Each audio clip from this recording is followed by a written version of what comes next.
পায়। এটা একটা ট্রায়াল চলবে, পরে কিন্তু ইনশাল্লাহ বড় আকার টুর্নামেন্ট শুরু হবে।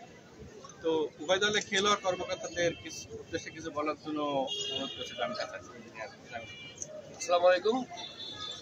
এখন সবাই আমার ছোট ভাই, সবার উদ্দেশ্য আমার একটাই কথা যে খেলাটা আমরা সবাই ফ্রেন্ডলি খেলবো। আমরা এখানে প্রতিদ্বন্দ্বিতা করব, কিন্তু সেটা পায়ে বা খেলার মাধ্যমে, নিজেদের যে হচ্ছে কারুকার্য আছে সেটার মাধ্যমে। আমরা কেউ কোনোভাবে কোনো শক্তি প্রয়োগ করব না।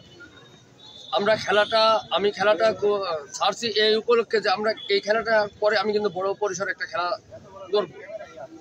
যা কাদের কেমন হচ্ছে খেলার ধরন বা কাদেরকে দিয়ে আমি নেক্সট ম্যাচে খেলাবো, আচরণ, তাদের উপরে ডিপেন্ড করে কিন্তু আমার পরবর্তী স্টেপ বা নেক্সট স্টেপ হবে যে আমি হচ্ছে এরপরের যেমন নাইট ফুটবল সেটার আয়োজন করব। আমি স্টেপ বাই স্টেপ করব বিধায় আমি হচ্ছে আপনাদের সবার সহযোগিতাপূর্ণ একটা হচ্ছে খেলা চাই, যে আপনাদের সকলের সহযোগিতা একটা ভালো আমি একটা ম্যাচ এটা যখন আমি শেষ করতে পারবো, পরবর্তী খেলা কিন্তু আপনারা নিজেরা আগ্রহ দেখাবেন যে না ঠিক আছে, ওখানে ভালো খেলা হয়েছে, আমরা শান্তিভাবে খেলতে পারছি, আমরা হচ্ছে খেলা অংশগ্রহণ করব। তাই আপনাদের সবার প্রতি আমার একটাই অনুরোধ থাকবে, আপনারা শান্তিপূর্ণভাবে সুন্দরভাবে আমার খেলাটা আপনাদের উপরেই ডিপেন্ড করবে প্রত্যেক খেলাটা পরিচালনা। কারণ আমরা বাইরে থেকে চিনলে কোনো আপনাদের হচ্ছে মেনটেন্স করতে পারবো না, মেনটেন্সটা কিন্তু আপনাদের ভিতরেই। তাই আমি আশা রাখবো আপনারা সুষ্ঠুভাবে খেলাটা সম্পূর্ণ করবেন, এটুকুই আমার।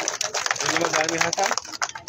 উদ্বোধনের আগে একটি কথা রেফারি মহোদয়দের দৃষ্টি আকর্ষণ করে বলবো, আপনাদের হাতে যতটুকু সর্বোচ্চ ক্ষমতা আছে, আইনের মধ্য দিয়ে আপনাদের হাতে যতটুকু ক্ষমতা আছে আপনারা প্রয়োগ করবেন।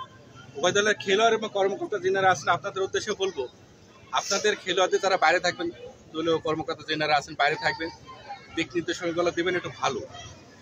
কোনো রকম মারামারি, ধাক্কাধাক্কি, অযথার এই যুগে তারিক মোল্লা আছে খুব ভালো খেলছে এবং আমাদের এলাকার সন্তান, একটা ফাউলে বল এখানে বসালো, অপরপক্ষ প্লেয়ার এসে এইভাবে দিল, একটু পিছনে দিতে হবে, ওটা দরকার নাই, ওটা রেফারিকে বলা রেফারি দিই।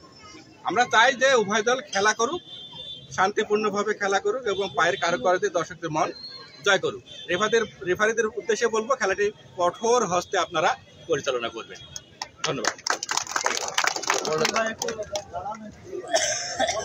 বল নিয়ে আসতে গেল।